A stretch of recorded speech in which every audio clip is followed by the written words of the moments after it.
to be a friend again. I'm finding that I don't have to pretend. I'm in, so grateful that this isn't where my chapter ends. I'm good within, so our friend again. I'm learning what it means to be a friend again. I'm finding that I don't have to pretend. I'm in, so grateful that this isn't where my chapter ends. I'm good within, so our friend again. Yeah. La-dee-da.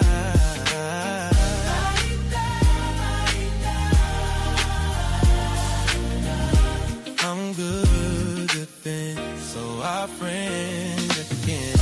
I'm learning what it means to be a friend again. I'm finding that I don't have to pretend. I'm in, I'm so grateful that this isn't where my chapter ends. I'm good with it, so our friend again.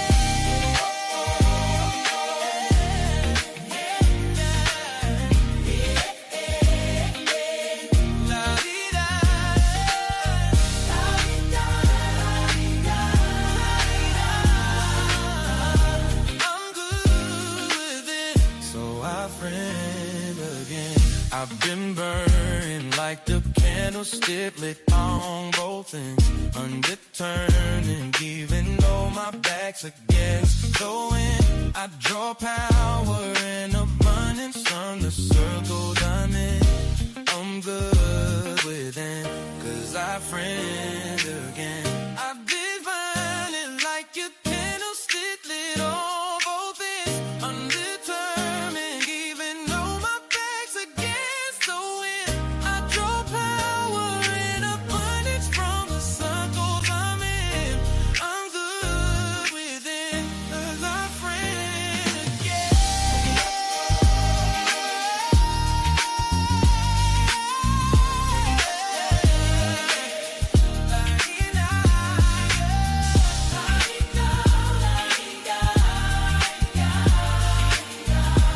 I'm good within, cause I friend again.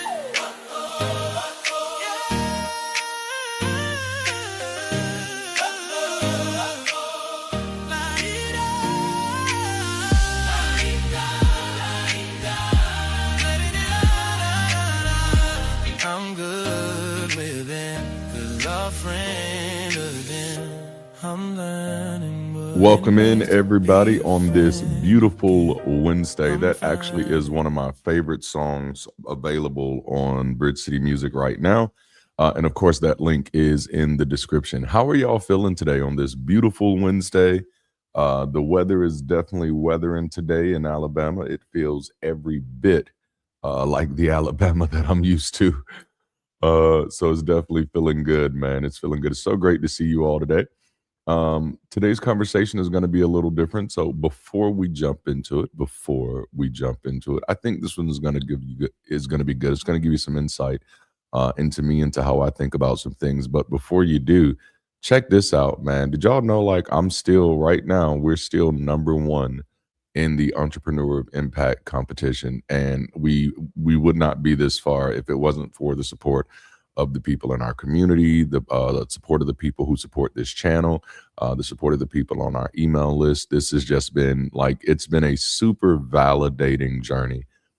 We've been in it now since the end of March, and this next round of votes, which ends in a day and 7 hours, this next round of votes will, if I make it, which I think I will, but if I make it through the next round, I'll be in the first round of finalists. So that's let's go. So again, everybody who's been supporting in any way, whether you've just been voting or whether you've been donating to Gen Youth, truly appreciate you and the work that you're allowing and empowering us to do.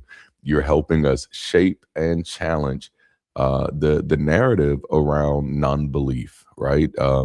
So for so many, the narrative around people who do not hold traditional beliefs is that, well, if you don't believe, then you don't have a reason to care. If you don't believe in a God, you don't have a reason to be concerned. And that's not just, it's not just propaganda. Sometimes it's what is actually seen.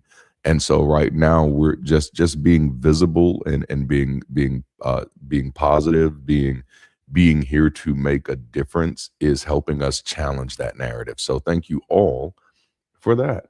All right, so I think we're going to jump into this today. Hello, everybody. Thank you all for jumping in the chat. It's so good to see you here. Today's conversation, I want to talk about the question that kind of drives my work, um, and I'm hoping that it'll give you a little bit of insight into the way that I think, how I approach things, and why I've kind of separated myself over the year from the traditional atheist aesthetic community, a YouTube community, if you say. But so I want to introduce you to the question that drives my work. And please don't think about it just from me. I want you to think about what drives your work. What is your work? One of my favorite people in history to study is a man that many know as Malcolm X or Malik Haj al-Shabazz. But Malcolm, the last words he said to one of his closest friends before he died was, "Do your best work," and those words have kind of been echoed in my head. You know, it's like, okay, what? Ever since I've heard that story, which was, I believe it was Dr. John Henrik Clarke who he said that to. Just do your best work. I've been fascinated with what is my best work. What is my work? And so today I want to really kind of talk about that. And while we do, I want you to explore what is your work and how can you do it. Oh man, that's beautiful. And I'll try to be keeping up with the chats. I'm glad you were able to make it in, Pragmatic Humanist. Thank you for the last video about naming things. I got so inspired that I'm writing a song about it. Ooh, man, make sure you share that song with us. I'd love to hear it. We're a musical bunch over here at Bridge City. We are a musical bunch. As a matter of fact, we're going into a new Sunday session series starting this Sunday called NSFW. It's NSFW. It's going to be the sex talk. The majority of our Sunday sessions come off more like lectures, but because this one is going to be the sex talk, is going to be a lot more interactive. We're going to be running polls throughout the whole. There's some jokes there. We're going to be running polls throughout the entire series, and we're going to be doing interactive questions. So it's not me, just some old man sitting up lecturing people about what they should be doing with sex. We wanted to have it more of a conversation, but as a part of that, the person who leads our music club, which is quickly becoming a music team, the person who leads our music club is actually going to be singing our opener for that Sunday for this series. So, and our production team are the ones who are put this song together. So it's gonna be exciting. It's gonna be exciting. All right, so let's talk about the question that drives my work. And I'm not gonna be putting up a bunch of notes because that always slows me down when I'm in here. It's nice when I have the production team with me because then they catch some things that I don't even catch, which is just like incredible. But I do want to share because I want y'all to see this question, like, and it's different forms of this question, but I just want you to see it. Here it is. What kind of world has to be built so people are no longer dependent on systems that diminish them? That's the question that drives my work. What kind of systems or what kind of world has to be built so people are no longer dependent on systems that diminish them? That's the question that I ask that ultimately leads me to the work that I do today. That's the question that I ask that really guides everything that I do, every program that I'm developing, every project that I'm working on. It's the question that when I'm sitting in a room determining whether I'm going to partner with a group of people, this is the question that is at the forefront of my mind. What kind of world has to be built so people are no longer dependent on systems that diminish them? And are the people in this room, are the people, do the people in this room share that type of question? Another way to ask it is, what must exist in order for human beings to change the world without waiting on systems that benefit from keeping the world broken? All right. That's enough. It's the same question. This is the question that drives my work. Okay. This is the question that drives my work. What must exist? Not just what must I say.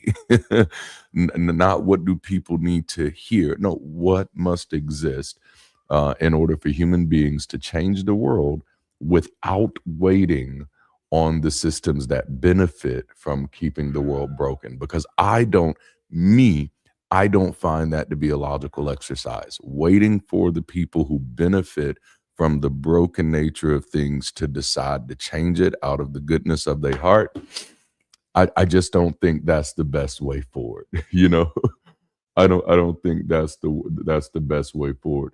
We have to get critical thinking, systems thinking, and causal realism, yes, into the mainstream consciousness for a starter. I love that answer.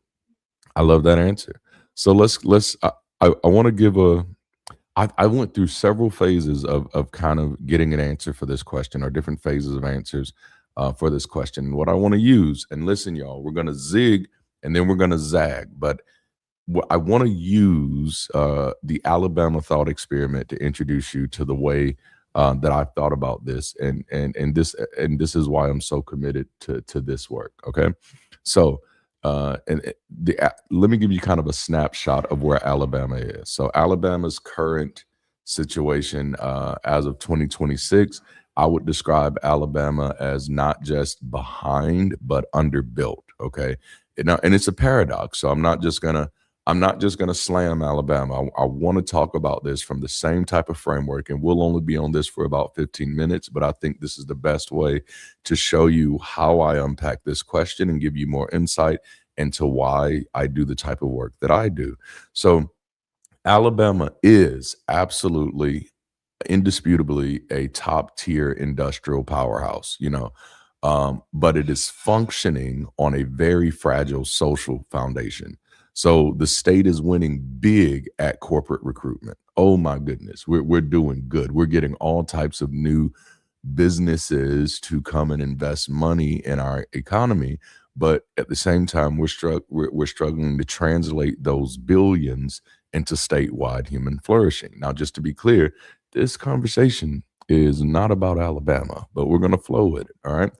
One of the core conflicts is Alabama has a low tax, high incentive model, which has driven unemployment to 2.7% and brought in $4.6 billion in new investment. However, this growth remains extractive. And that's something that people don't often talk about when you're dealing with city economics, state economics, or national economics. We can say, okay, yeah, we brought in this many, we drove unemployment down.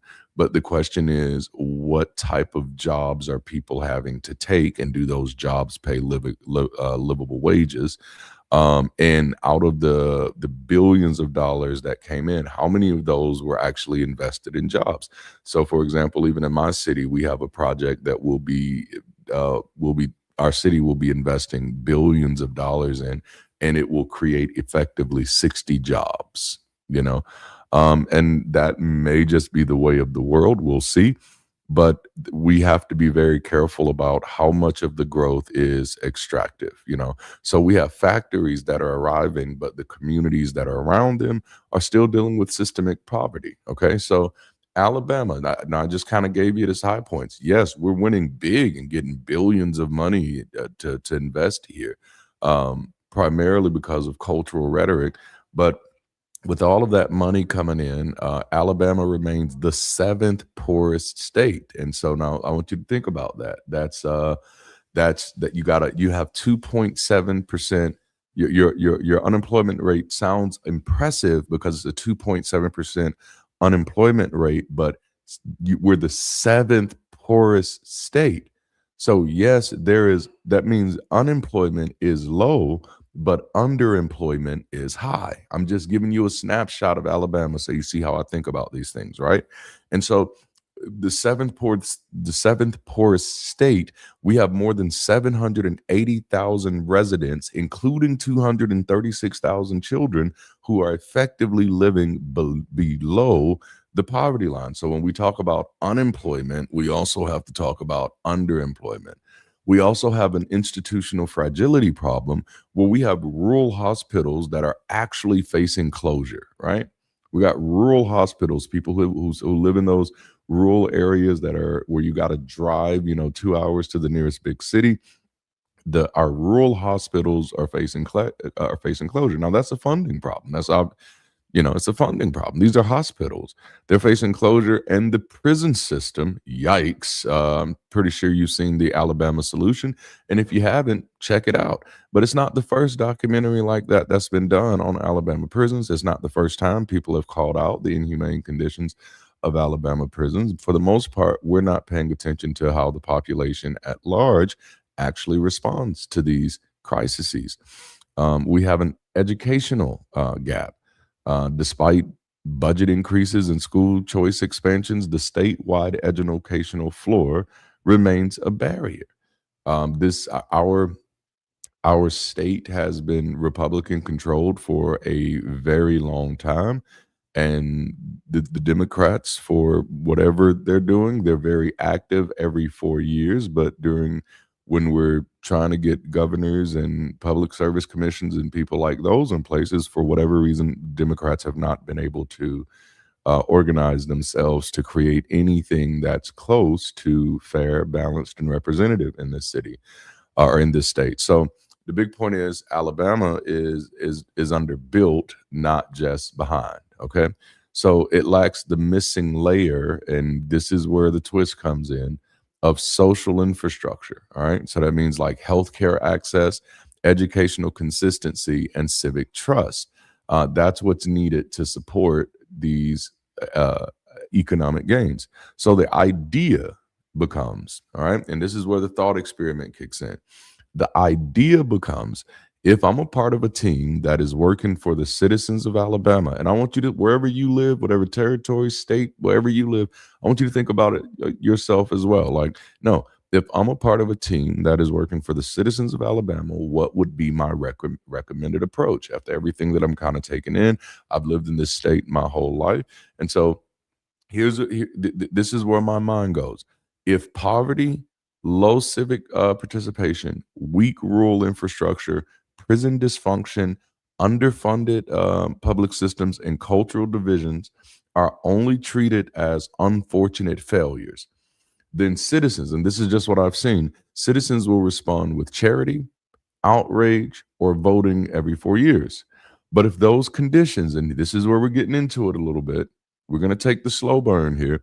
If those conditions are understood as power preserving arrangements, now that these are not just unfortunate failures, these are not mysteries, these are not, oh, well, just some people can make it and some people can't. This is not, you lead a horse to water and you can't make them drink. No, these are, if we understood these conditions, which is my understanding, that these conditions are power preserving arrangements, then the strategy has to shift in acknowledgement of the conditions. I hope that's making sense.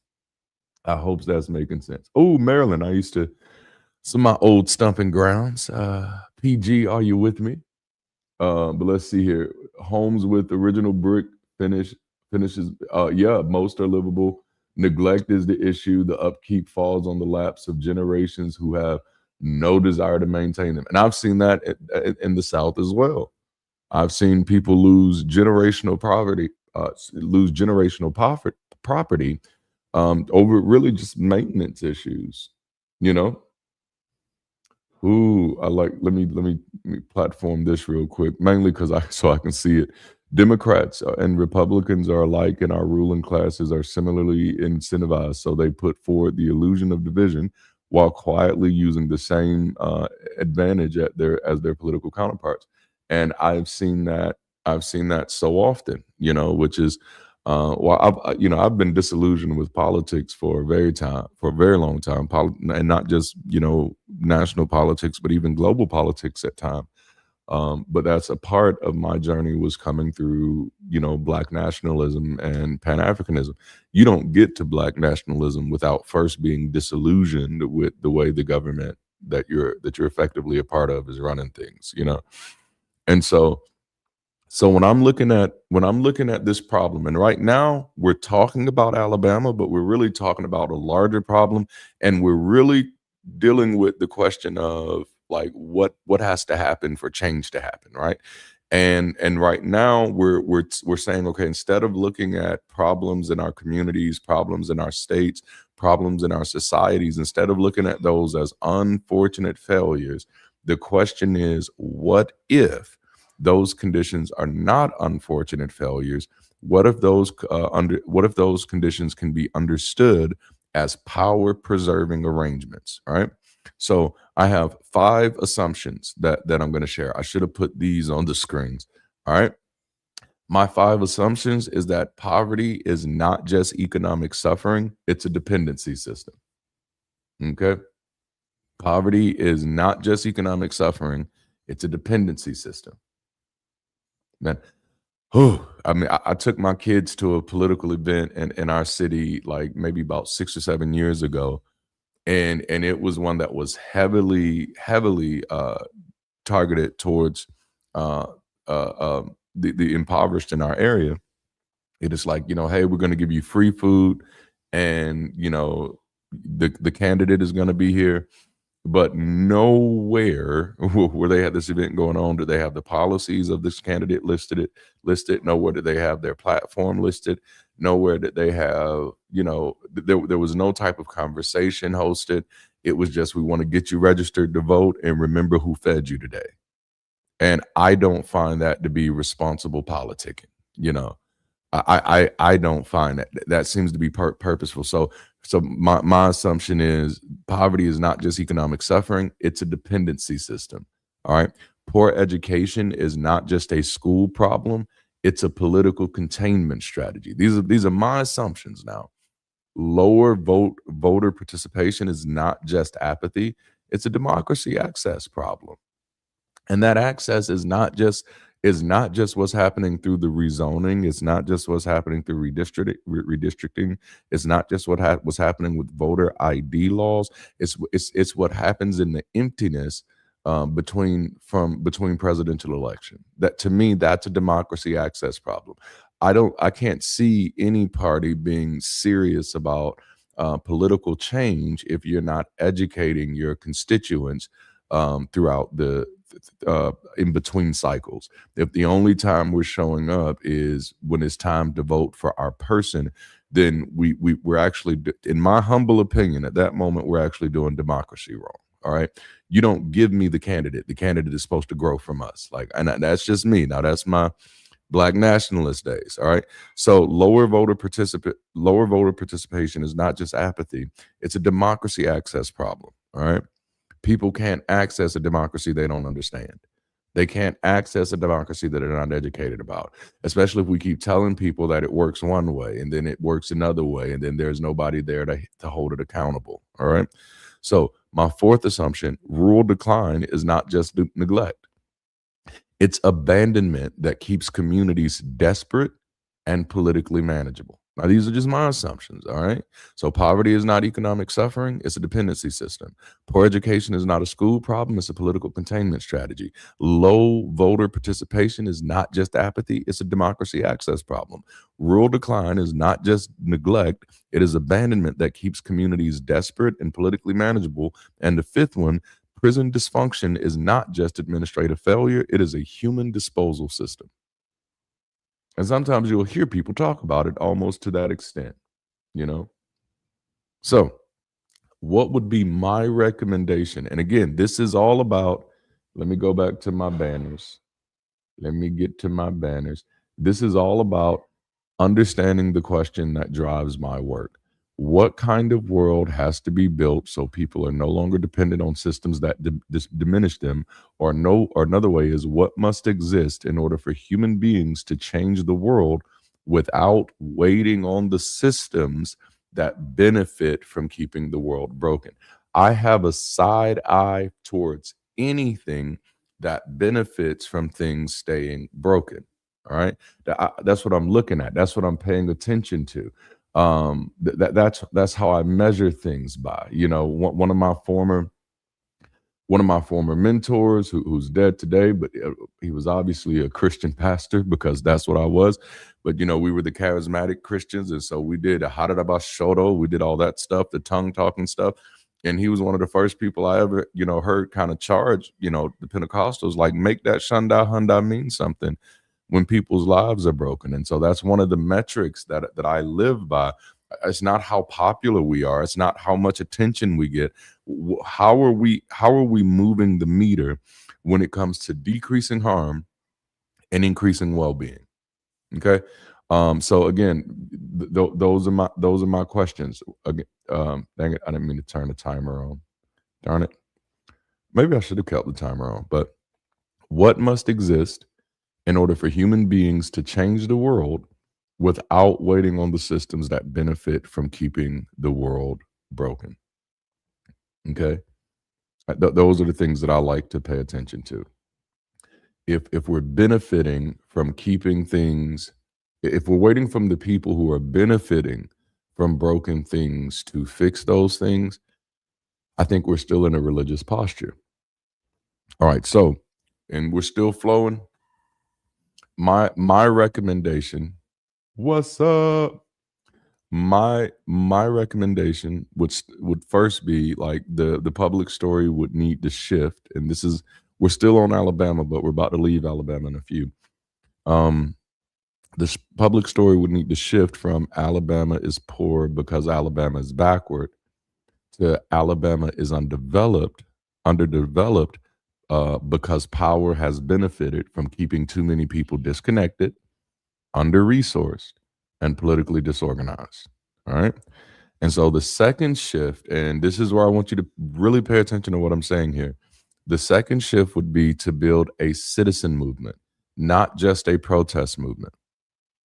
A protest movement is nice, but it needs to be a part of a larger citizen movement. A protest movement without a citizen movement is just noise without a foundation. It is noise without a floor. Okay. Man. Oh, that's yes. So a protest movement can call attention to problems. Yes. A citizen movement builds the capacity to solve those problems. Okay. So Alabama doesn't only need people who march. It needs people who can organize precincts, run school board campaigns, track county budgets, attend city council meetings, train candidates, launch mutual aid networks, host civic education sessions, build local media, recruit volunteers, protect voters, and create a statewide moral narrative. Now, protests are a wonderful opportunity to find those people. But a protest that doesn't have a citizen movement to plug into is not going to do that, because the win is going to be how many people did we get to show up. That's going to be the win. That's going to be the measurement. And I'm like, aha, that's the trick. Because if you believe that there's a power system that's preserving those arrangements, then you stopping your response at protest works for them. It works for them. It's, so it needs to have a citizen movement. And so that means the movement has to be structured, not just emotional. It would need at least, and again, what are we doing here? We're answering the question, or we're talking about the question that drives my work. What needs to happen for the world to be a better place? All right. So a civic movement needs, a citizens movement needs at least 7 working arms. And I'm gonna go through these fast so I can get to the big point. Okay. The first one is a civic education arm, and that's foundational. I don't take any political candidate or party serious that doesn't have an active civic education arm. I was involved with the NAACP in Prince George's County when I was 12 years old. And even at that moment, I was highly disappointed with what they called work. You know, number one, I found you, you didn't find me. That's a problem. You should have been. Why? Why was Dare more present in my school systems than the NAACP was? You know, I'm just talking, but you need a civic education arm, okay? Um, most Alabamians don't actually know how power moves through the state. They know presidents, they know governors. You know what I'm saying? They know candidates, but they don't know county commissions. They don't know school boards. They don't know probate judges. They don't know public service commissioners. They don't know zoning boards, hospital boards, state legislative communities. That ignorance is not personal failure. It's part of the design. A population that doesn't understand the machinery can't effectively challenge the machinery. Okay, that's why when people are asking for my vote without creating civic education, I'm like, oh no, this is backwards. We need to be educating people before we say vote. Otherwise, we're taking advantage of a broken system, knowing that it's broken, and just hoping like, oh, I hope the other side doesn't do that. And it's like, no, we I feel that this country has gotten really good, and I'm only saying this country because this is where I live. If your country has done the same thing, then you say so as well.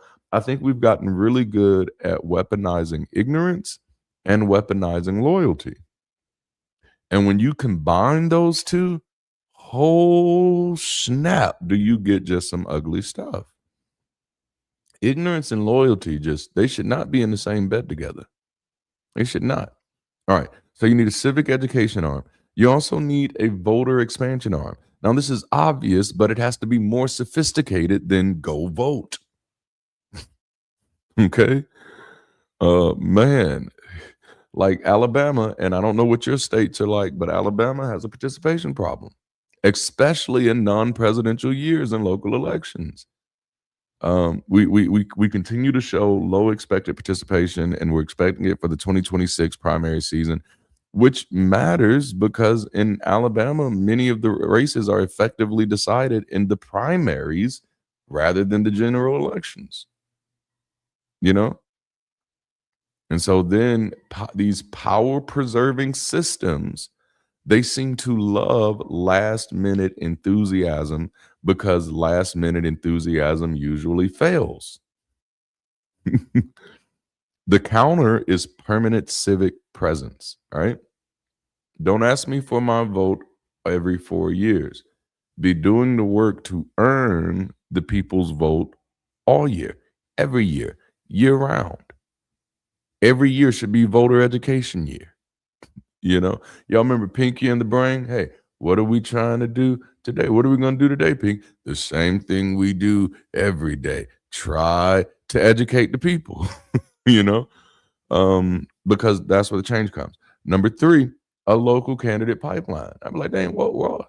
We don't actually have a candidate pipeline in these parties anymore. It seems more like we just know this person is going to be running, and then this person is going to be running, and then this person is going to be running.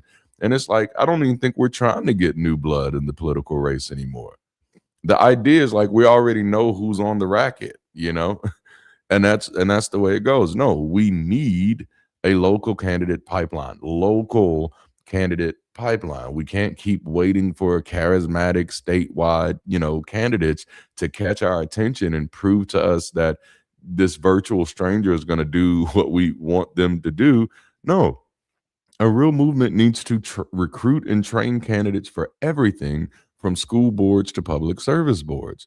It shouldn't begin with the question of who wants to be famous or who wants a career in politics. The question should be who is already serving people, who already understands the community, who can handle the pressure, and who can be trained to govern well. The movement needs to normalize local office as community service and not political celebrity.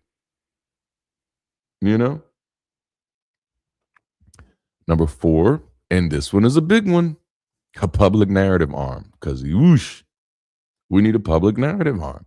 In the state of Alabama, the right has spent decades telling a simple story: faith, family, freedom, tradition, and work. You know, even when those policies fail people, the story still remains emotionally coherent. Now, the secular humanist community, we spend so much time talking about what we're fighting against that we spend almost zero time investing in what we are fighting for. All right, which means that we don't have a public narrative. The public narrative of humanism right now is, we love you so much, we'll fight them for you. Instead of, we love you so much, we'll build something better. Now, somebody else will do that, you know. Oh no, we shouldn't have to do that. No. A citizen movement cannot win in a place like Alabama, sounding like a graduate seminar, a nonprofit grant proposal, and definitely cannot win sounding like a Twitter argument, which is exactly where politics have seemed to devolve into. It needs moral language that regular people can feel. The message, and again, right now we're talking about Alabama, but not just Alabama, but the message cannot just be Republicans are bad. It can't be the message. That message loses every time. It loses. The message has to be, Alabama deserves better than survival. The message has to be, our children should inherit opportunity instead of exhaustion. The message should be, no family should have to choose between staying rooted and having a future. The message should be, faith should not be used as a cover for neglect. It should be that rural people are not disposable, poor people are not political props, workers are not expendable, and children are not culture war weapons. That's where we need the messaging to be. That's where we need the messaging to be. The messaging cannot stay constantly on what we oppose. Somebody has to be saying what we're building, what we're providing, how we're interacting with care. You know, not just that we can give you platforms to talk about your trauma, but we can also give you places to heal from it. You know? And again, that goes back. I'm gonna put my question back on the screen. You know, what must exist in order for human beings to change the world without waiting on the systems that benefit from keeping the world broken? All right. Hooey. Man. All right. Oh, that's funny. That's funny. Okay. So the movement has to become better at moral storytelling. Next one, number 5, and I'm almost through. I said it was just 7. I said it was just 7. But I hope we're hearing something here. A mutual aid and services arm. Okay. Mutual aid. Watch, here's a big question. How do the people who join our communities, how do they benefit from our communities or experience our communities when hard times hit? Okay. If every time hard times hit in the secular community, we have to start a GoFundMe for somebody, that's not a flex. That means we have a mutual aid problem. That means we have the same problem that I've criticized black churches for. Wait a minute, all that money's coming in, but none of it is coming back out. That's a circulation problem. That's a circulation problem. No, we need a mutual aid and a services arm. Okay? This is the part that separates a serious citizen movement from a political fan club, which most of the things that I see are political fan clubs. People trust movements that show up before the election season. That means food distribution, that means transportation support, school supply drives, child care networks, court support, reentry help, disaster response, voter ID assistance, job training connections, digital literacy, community health fairs, science fairs, Boy Scouts, Girl Scouts, we all shout for, don't know where I was going with that one, and resource navigation. Okay? Like it's so much bigger than let's just plant our flag and say we're better. How are we helping the people that are connecting to us to actually live better? And I'm not saying this is something that's going to happen overnight, but I'm saying if it's not a concern, it won't happen. If the concern is let's just show people how bad the Christians are, or let's just show people how bad the Republicans are, then the problem becomes we're not actually measuring bad by what's effective. We're measuring bad by by who has a label that I don't like. All right. And then that becomes an illusion. That becomes a distraction, because then you begin to think just because we share the same label that we're on the same team. Then you begin to think just because we share the same label that we have the same ideas. And then at that moment, we get stuck in a place where we are stuck in a place where we are more tied together by our hate. We are more tied together by our disgust. And I'm going to be honest with you, from a psychological perspective and from a sociological perspective, I can't see that not turning into toxicity. Because then, number one, you're always going to be looking for someone to hate. Number two, you're always going to be looking for a way to weaponize your emotions. And number three, you're going to take advantage of people's ignorance and loyalty, not into a cause that is for them, but something that just makes you feel morally superior. And morals, listen, mutual aid is greater than moral superiority. Okay? One of the strongest ways that the religious right wins in elections, when they win them fair, I don't know what to say there, but one of the strongest ways is that they have entire church systems that are committed to bussing as many people in who want to vote that needs to be voted for. That's a product of mutual aid. Start somewhere, you know. So okay, I didn't mean to stay on this too long. And the big point is this can't even remain just charity. It has to become power building. You know, the point is not we're here to save you. The point is we're building the relationships and the infrastructure that the state has failed to provide. Right? I think one of the problems in this country is that we read history like propaganda. You know, like I think I was watching I think someone shared a meme about Killmonger from the Marvel movies, from Black Panther, Killmonger, and it was like, if y'all really paying attention, Killmonger is like Malcolm X, and T'Challa is like Dr. King. And I'm like, that's spoken perfectly like a person who's never actually studied history. Like, it's, as a person, like I open this with, like, Malcolm is one of my favorite people to study.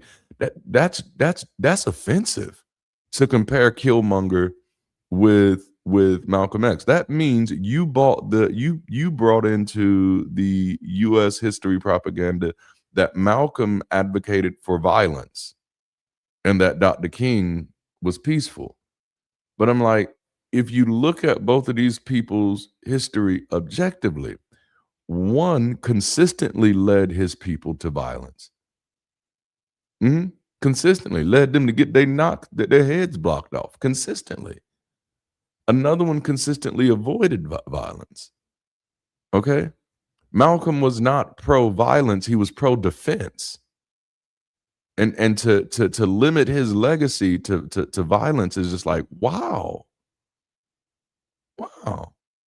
A part of what got the man killed was that he separated himself from his black mafia surprise, Bumpy Johnson, that he cut himself off from them as bodyguards because he didn't like their criminal violence. You know what I'm saying? You got to know the history. But that's another thing when it comes like to the bus boycotts. Like, you keep reading the cliff notes, and what most people don't understand is that during the like a boycott. A boycott is not just to punish the other side until they get right. The boycott is to say we're no longer using that and we're going to create something else in its place. And that's exactly what happened with the Montgomery boycott. They created another system in its place. They created one of the earliest forms of ride sharing before it had become a thing. And then after the boycott was over, went away. It went away. What they were doing in that moment was building relationships and infrastructure that the state had failed to provide. That's where that power comes in. All right. Number 6, a policy and accountability arm. A citizen movement has to know what it wants, not just the outrage, not just change. It needs a practical, for the case of Alabama, a practical Alabama agenda. This arm would track bills, publish scorecards, host town halls, pressure legislators, and explain policy in plain language. Not just trust me, bruh, this one is going to be good for you. You know, the movement has to make these issues legible to ordinary people. And then last but not least, a coalition arm. Okay? A coalition arm. No single group can right the ship alone. The movement would need a strange coalition. And why? Because the planet is a strange coalition. Any world outside of that is just a glorified version of factionalism. It is. It is. Well, we want it to be for everybody except for these people. All right. So can you how do we do the planet then? How do we do the planet? No, the movement would need a coalition. Churches, secular humanists, labor organizers, rural healthcare advocates, teachers, college students, small town parents, public defenders, business owners, disability advocates, LGBTQ advocates, veterans, environmental justice groups, immigration community representatives, and disillusioned moderates. It needs everybody got to work together. And that requires a shared civic ethic. Like, we don't have to agree on everything to agree that Alabama's people deserves functional schools, accessible health care, honest government, clean water, fair courts, safe communities, and real tangible opportunity. So what that leads me to, and again, what's my question? What is our question of the day? What kind of world has to be built so people are no longer dependent on systems that diminish them? Or what must exist in order for human beings to change the world without waiting on the systems that benefit from keeping the world broken? All right. And so in the case of Alabama, and this is where this thought experiment kind of gets us to, the realistic goal is not to flip Alabama overnight. You know, like flip it blue, turn it blue, turn it blue. Doesn't change anything, man. I mean, it sounds like it changes something, but it doesn't. It doesn't. It's that old superstition doing this thing, getting our hopes caught up over something correlatory. I don't know if that's correlative. We'll throw one of them words in there. But not necessarily causal. Right? So the realistic goal is not to flip Alabama overnight. Here it is. The realistic goal is to build a parallel civic infrastructure strong enough to pressure, replace, or outgrow the existing one. So typically when people talk to me like, how do marginalized communities need to function to, get rid of oppression? And it's my answer, the most simplest form is to make the oppressor irrelevant. Okay. So again, the realistic goal is to build a parallel civic infrastructure that is strong enough to pressure, replace, or outgrow the existing one. Okay. Now, some people say, well, that sounds like a lot of work. That's why a lot of people don't do it. That's why a lot of people don't do it. What most people are looking for is the magic beans response. That no, all you got to do to change the country or to change your world or to change your state is go get you 5 magic beans and then plant them in the ground, and then the beanstalk is going to grow, and then bam, everything is all good for you. And it's like, no, if you want it to change, change is the byproduct of work. Damn it, I'm talking good. Change is the byproduct of work. And so it's a lot of work that has to be done. And so if you want to flip a state, you want to change a state, you want to change a city, then you have to build a parallel civic infrastructure that is strong enough to either pressure or strong enough to replace or to simply outgrow the existing one. All right. Okay. So the big point of that thought experiment, which I'm paying very close to what's going on in my state right now. But this thought experiment isn't about Alabama.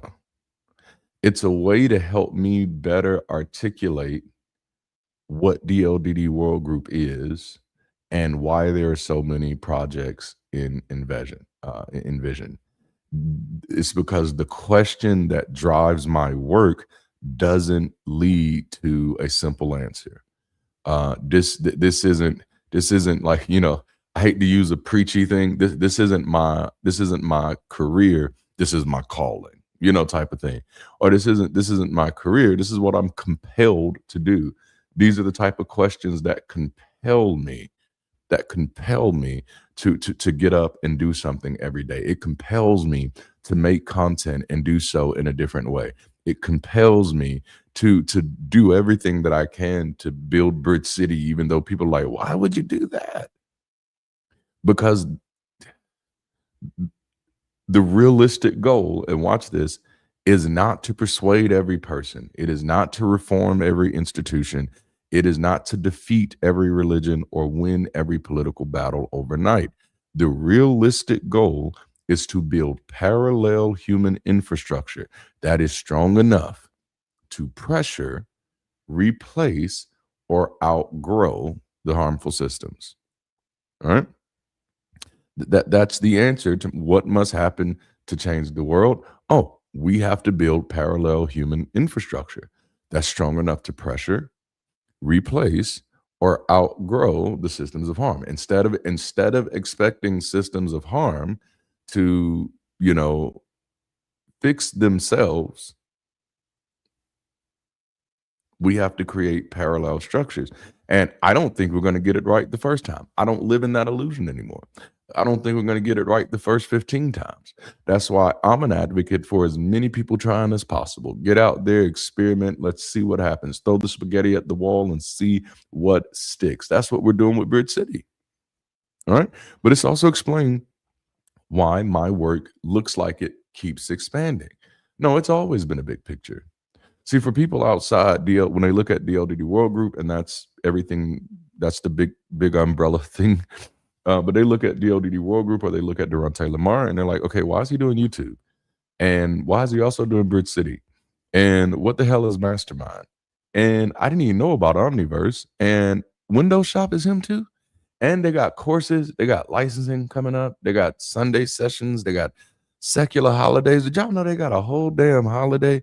They got community development, they're developing leadership training, content guides, and local campus strategy. What is all that? It's not brand sprawl, it's replacement infrastructure. It's replacement infrastructure. This also helps people better understand, or you can better understand this when you ground yourself in the thing that I've not run from, that I've been very vocal about. My journey to humanism comes from that evolution from Black nationalism and Pan-Africanism. And when you think about that, you'll understand why I kind of approach this work differently. My Black nationalist and Pan-Africanist phase, which I still have a lot of, I still have a huge Pan-African passion, and I still, if nationalism is still on the table, then I'm still kind of a Black nationalist.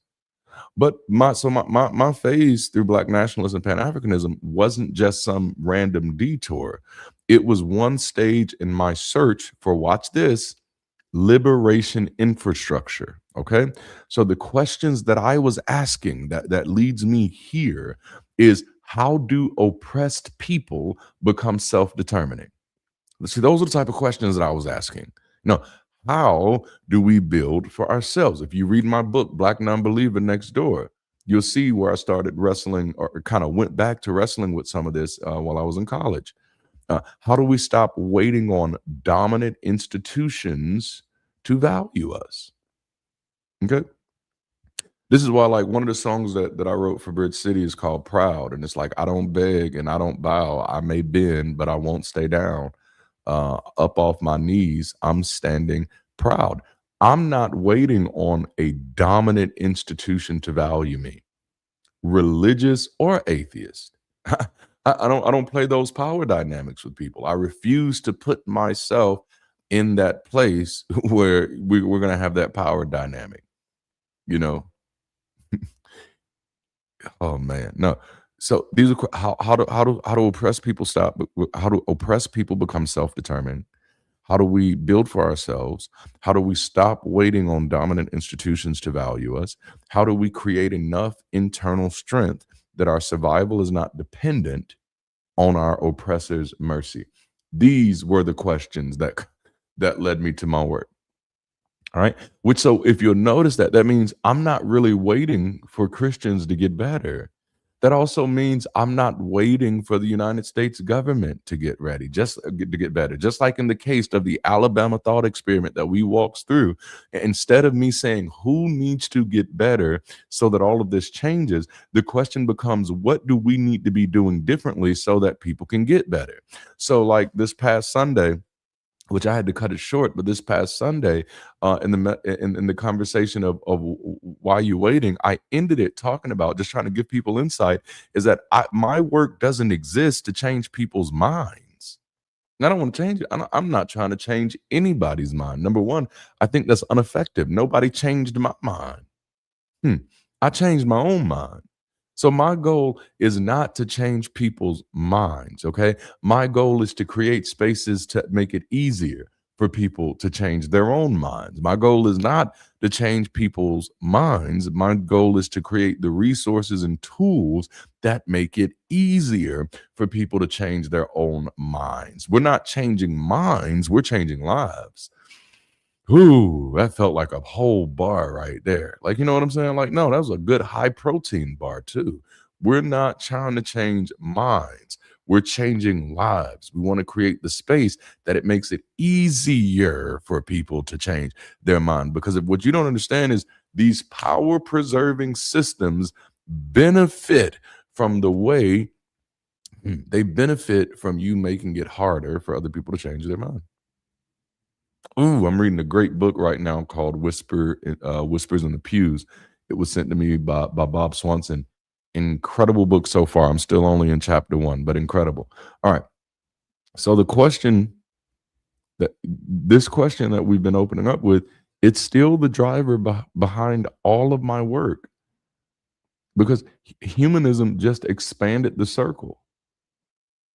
You know, the question shifted for me from only what do Black people need to be free, to what do human beings need to build to be free from every system that shrinks, exploits, divides, or mythologizes them. So my work still absolutely carries the Black radical tradition's concern for self-determination, institution building, dignity, education, economic agency, and a cultural power. You know? But now it's filtered through a broader humanist frame. People matter. Harm should be reduced.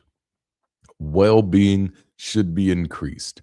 These are not easy things to accomplish, but there has to be people who are willing to give it a try.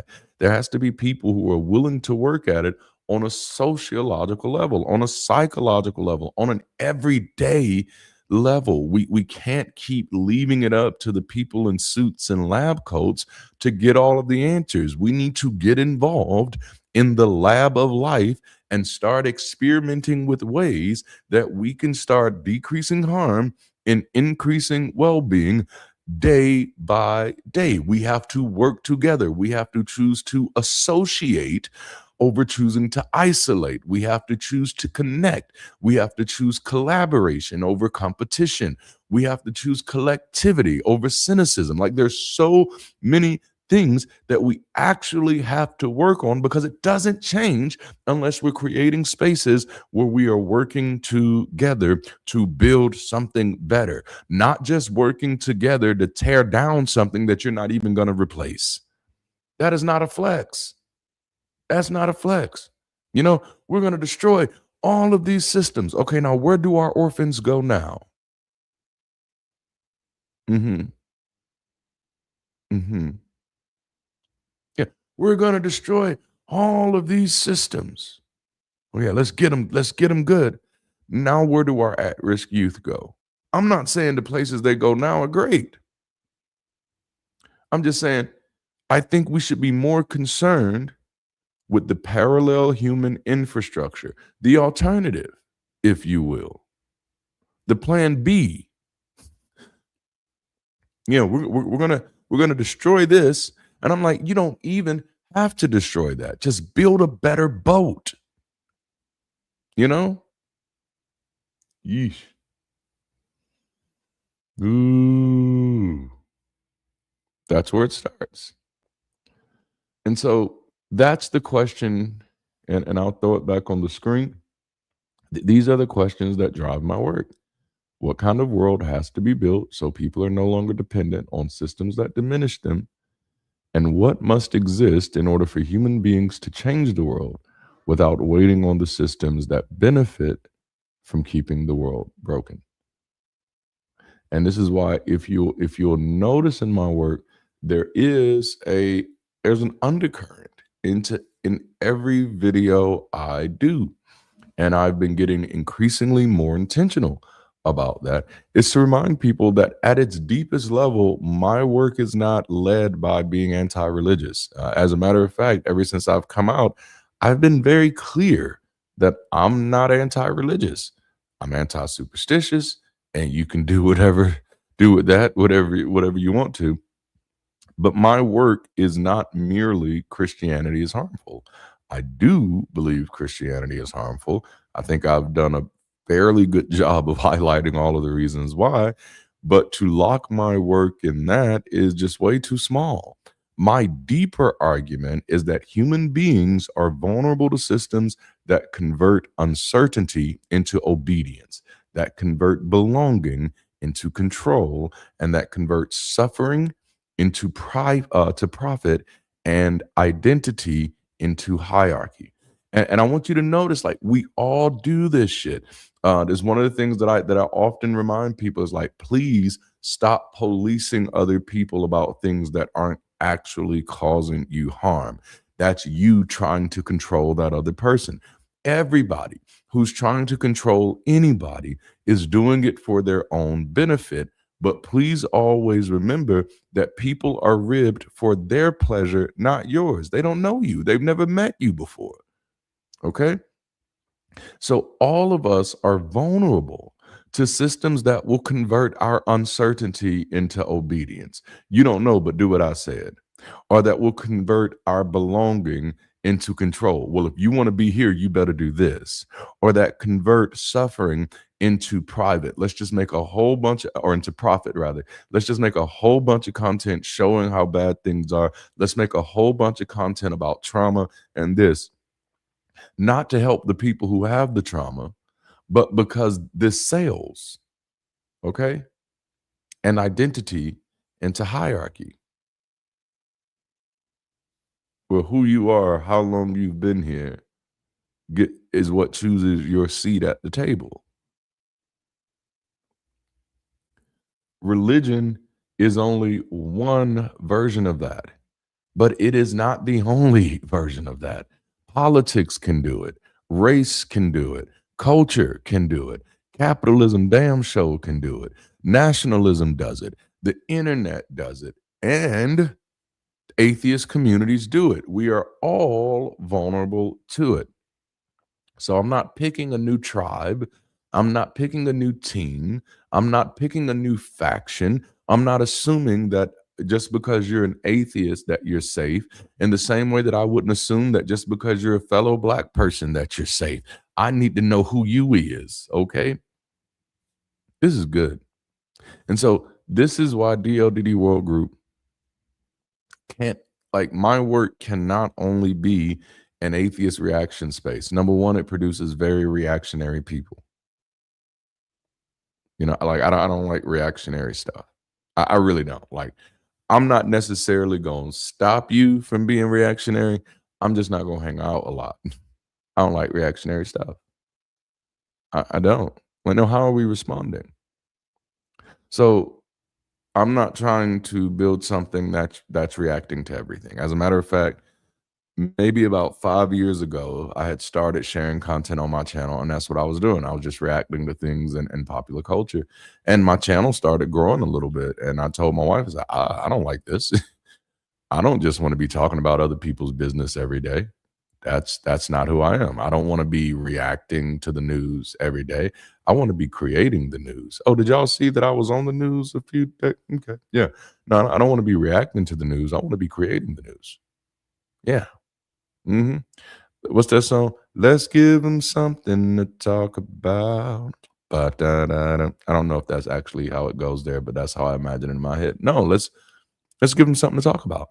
Let's make the news. You know what I'm saying? Let's not just react to it.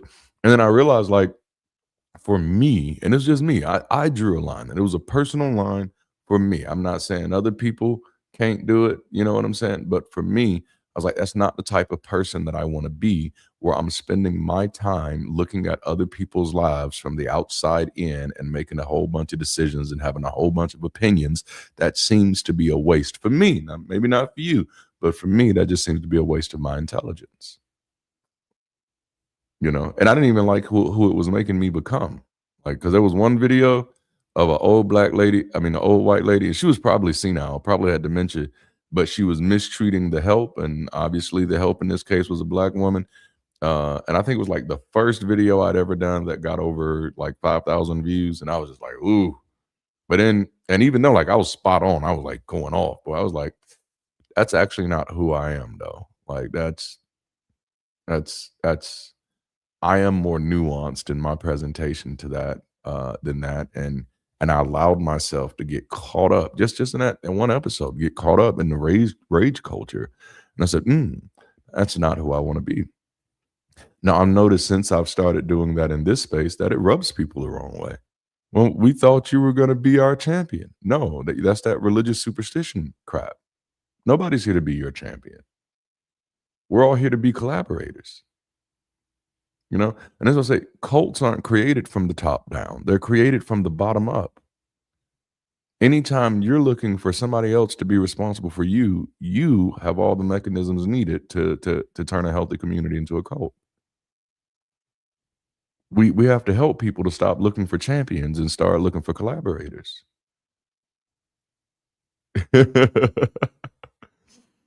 Oh man. So like for me, we're not building a reactive space. My goal is to build a constructive space. It has to be and it has to be constructive, a constructive human development ecosystem. Bridge City is the biggest thing we're working on right now, but it's not the only thing. It's necessary. The community aspect is necessary, but it's not the only thing. Like, I am severely concerned about the state of economics for people who connect to our community. I'm deeply concerned for how people make a living. I am deeply concerned for how people can afford healthcare. I don't just want to be the person who says healthcare needs to be better. If I can see that after several election cycles, nobody has actually moved, the needle on this conversation, then we need to do what other people do and take the problems to the table ourselves. And when I say to the table, I don't mean to the bill table on Capitol Hill. We got people fighting that battle. let's just assume those people can't get right for a moment and say, do we still sit here and stay stuck because they're not going to get right?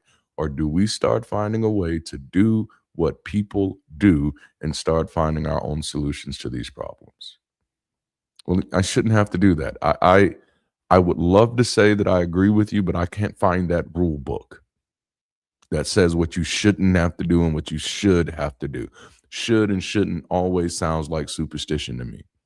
Well, I just shouldn't have to do that. And yet this is the situation you're facing.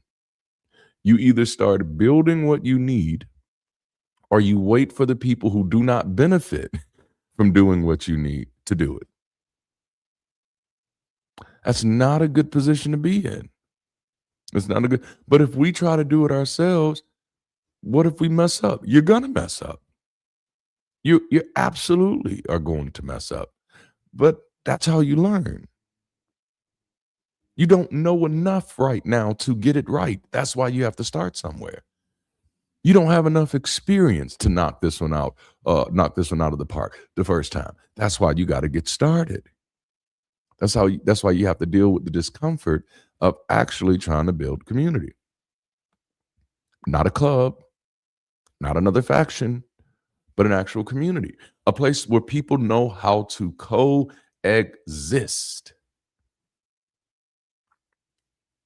That's how you do it. We have to build the parallel infrastructure, okay? So DODD World Group exists to build parallel civic, cultural, educational, economic, and communal infrastructure that helps people live better beyond the systems of superstition, domination, and inherited limitation. So the reason my work may look different than your favorite atheist content creator is because I am not trying to be your favorite atheist content creator. I am trying to answer the question that drives my work. What must exist in order for human beings to change the world without waiting on the systems that benefit from keeping the world broken? This explains why I am not just a YouTuber. That's why I'm always damn busy, because my job isn't just making videos. Videos is a very small part of what I do. It's an important part because it's what brings awareness into the larger scope of work. But this explains why Bridge City matters. Okay? Because that's where we're building community at. It explains why Mastermind matters. That's where we're challenging that's where we're disrupting how education is done. We're not doing it yet because it's the beginning. But this is why Omniverse matters. Because we need media representation that promotes a healthier narrative. Period. This is why Wind and Window Shop exists. You know? It's why the courses matters, the teams matters, leadership training matters. It's why I keep talking about reducing harm and increasing well-being. It explains why my work is not satisfied with critique. I'm not just trying to win arguments. I'm trying to build what people can live in after the argument is over. You see? Again, not here to change minds. Here to create spaces that make it easier for people to change their minds, because we've cultivated a culture that makes it difficult for people to change their mind. There are a lot of people who want to change their minds about a lot of things, but we've created such a polarizing society that there's not a lot of places to do that. You know? Oh, that's absolutely. And this is one of those type of statements that drive it. I'm a disabled U.S. war veteran. I'm already covered, but I wish others were covered medically as I am. And that's the desire. My wife and I used to run a Pan-African homeschool where we were teaching, making sure that our kids had a historically accurate and valid understanding of their culture and where they come from. And a major part of, my journey to humanism was realizing like, man, I want that for everybody. And I mean, and that's really the thing. It's like what I want for myself, why would I want to rob anybody else of? And like to me, that's one of the most simple ways to understanding humanism. And I'm not saying humanism is the end all to be all. It's just a phase. It's a phase that we got to keep going. We have to keep rising. We have to keep doing better. But humanism is a great place to really start putting some more practice to be able to say no. Like, why would I want to rob any other living human being of the same things that I'd want for myself or the same things that I want for my children? Why would I not want them to have access to that? You know? And then just again, from a social angle, what happens in a world where people don't have equal access? See, my thought process leads to we are manufacturing poverty. We are manufacturing criminals. We are manufacturing maladjusted adults. And it doesn't seem like it's it's either reckless or it's wicked. And either way just doesn't really work for me, you know? And so that's really the world changing theory, if you would, behind everything that we do is that, my theory is that people don't change the world simply by believing better ideas. That's nice. If we all believed better ideas, that's really nice, you know? But they change the world when better ideas become embodied in better systems.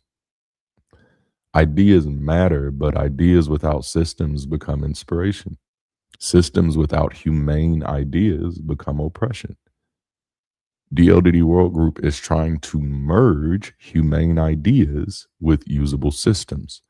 And that's why my work naturally kind of moves through 5 layers.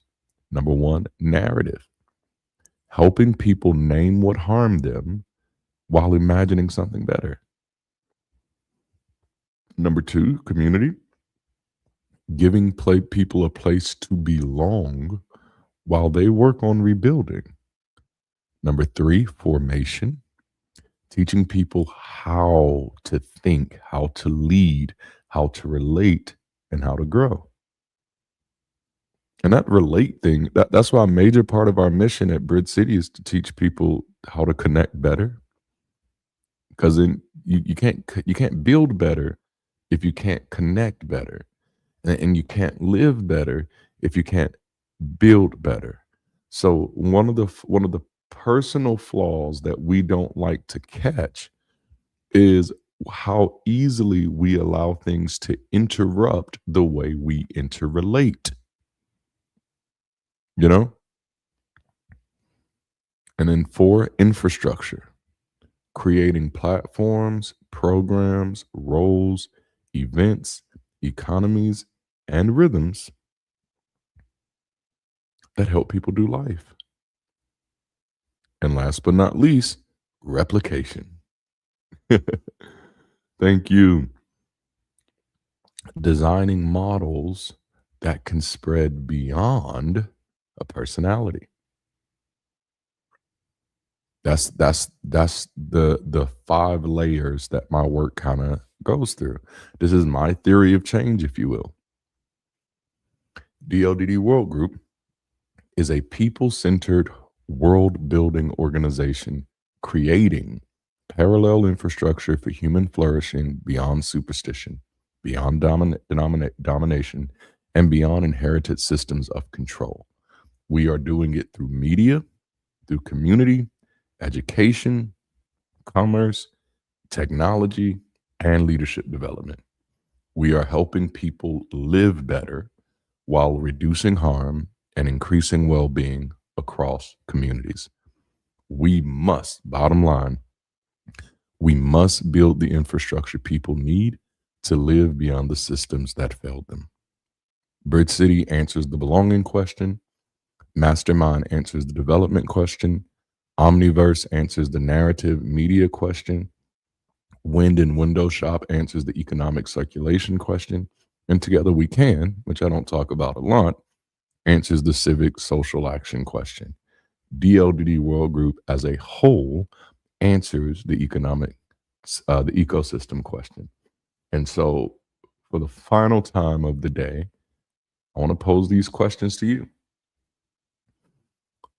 This is something for you to chew on. This is your homework if you'll have it, because you may come to a different conclusion than mine. You may come to the same conclusion as mine. It doesn't really matter. The only thing that matters is that we have more people asking these type of questions. What kind of world has to be built so people are no longer dependent on systems that diminish them? And what must exist in order for human beings to change the world without waiting on the systems that benefit from keeping the world broken? You're going to see me increasingly talk about ways to answer that question. You're going to continue to see my work stay in that place, because that's what I'm most concerned about.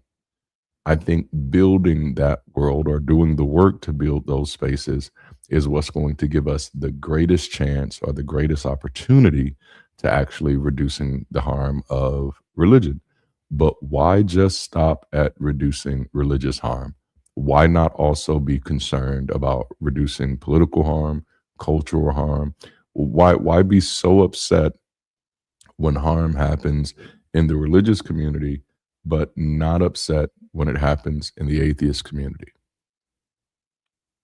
You know, why can't the goal be reducing harm, period, and increasing well-being, period? I think that's a good place to start.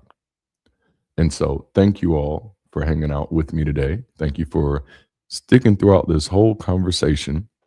I've got to get back to work now, but I appreciate y'all. So until next time, keep rising, and I'll give y'all a little bit of music on the way out.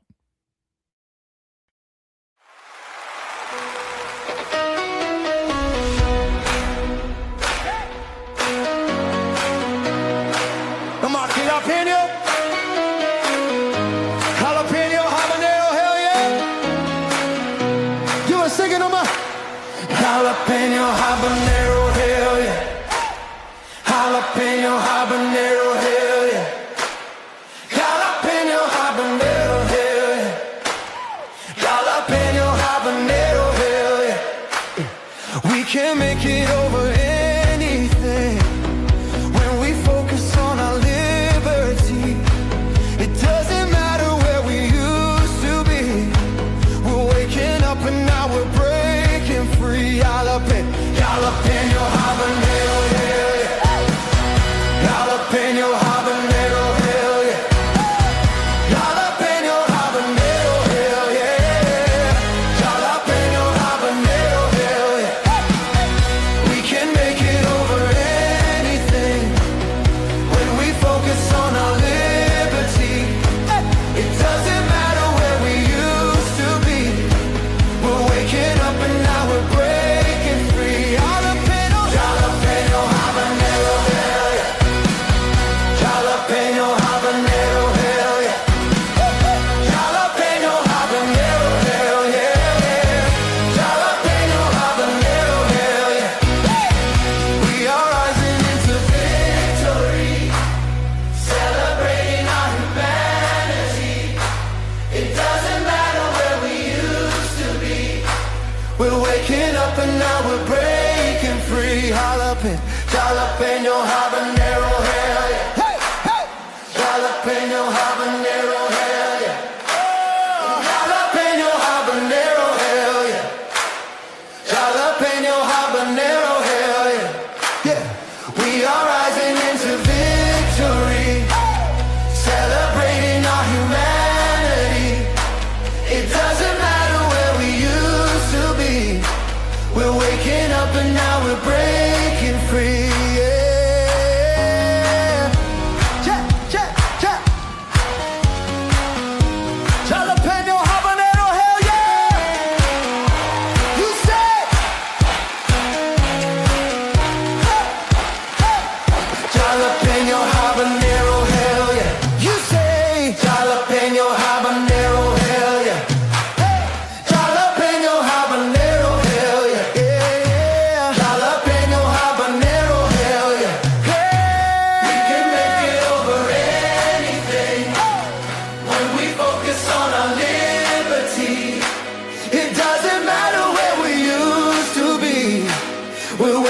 up and now we're breaking free.